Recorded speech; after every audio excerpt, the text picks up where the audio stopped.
जोंहा मोनसे socio' cultural organisation दङ अख्रां दि स्काइ होननाय आरो अख्रां दि स्काइ आरो गोजोनथाव बाथ्रा दिनै जोंहा बनसुनि आफादगिरि बोसोनगिरि आरो जोंहा नेहाथारि बिथां दङ। जोङो गोलाव सावरायनो उनाव मोनसे आन्डारस्टेन्डिं फैदों माने कलाबरेसनाव जोङो मोनसे ड्रामा वर्कशप खुंनो नागिरदों रेसिडेन्सियेल ड्रामा वर्कशप। स' बे 20 साननि थाखाय 20 डे लं रेसिडेन्सियेल प्रडाक्शन ओरिएन्टेड 20 डेसनि जागोन बे आरो जों बेखौ बनसुजों आरो अख्रां दि स्काइजों कलाबरेसनाव माबा खालामदों अर्गानाइज खालामदों आरो बे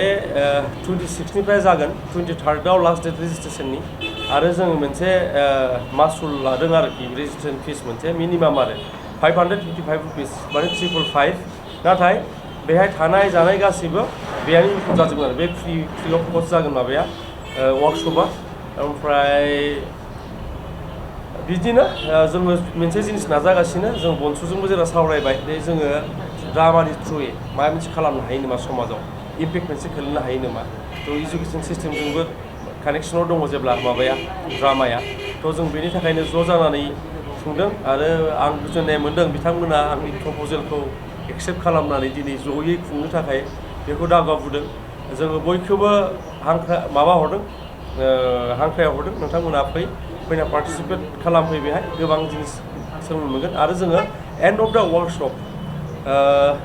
वर्कशप जोङो मोनसे ड्रामा बानायगोन ड्रामानि सोमोन्दै जों उनाव फोसावगोन बिराद मोजां मोनसे जों ड्रामा बानायगोन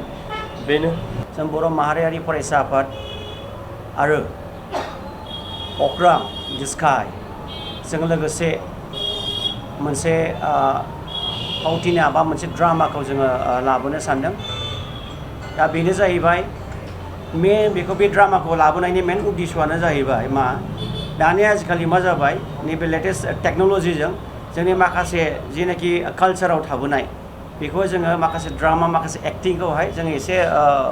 गेपिंखौ जोङो नुनो मोनदों। दा बेखौ रिभाइभ खालामनो थाखाय जों बर' माहारियारि फरायसा आफादा बे मोनसे थांखिखौ लानाय जादों। बेनो जाहैबाय बे कालचार मोनसे एक्टिं खालामनाय मोनसे जेनाखि जोंनि कालचाराव जों थाबोनाय बेखौहाय जोङो माब्रैब्ला जोङो गुवारै आरोबाव मोनसे फोसावनो हानो बेखौ मोनसे जों सिन्था धारना खालामदों आरो अख्रां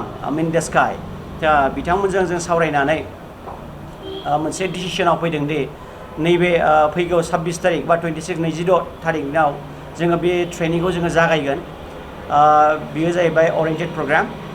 बेखौहाय जोङो जायगाखौ थिग खालामदों जोंनि क'क्राझार जिल्लानि सिङाव थानाय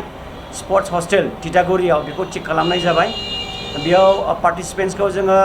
25 जन होननानै जोङो थिग खालामना लादों आरो बे 25 जननियानो बेखौ 20 दिननि थाखायहाय ट्रेनिंखौ होनाय जागोन। जोंनि डाइरेक्टरा जोंजों दंखायो दा 20 दिननि थाखाय ट्रेनिं होगोन आरो बेखौहाय 21 दिनाव बा 21 डेज जेब्लानाखि 20 दिन जेब्ला जोबो होमब्ला बेखौ जोङो पारफर्म खालामगोन बेखौहाय मा टपिकआव जों बेखौ खालामनाय जादों बेखौहाय जों उनावहाय जोङो फोसावगोन। दा बेखौहाय जों अलरेडि डिसकासन खालामनानै दोनबाय बिराद मोजां मोनसे ड्रामाखौ जों खालामनो सानदों मोनसे जारिमिनारि मोनसे ड्रामा जागोन आरो बेखौ जोङो खावलायो बयबो रायजो राजाफ्रा बेखौहाय अनसायना लागोन होननानै।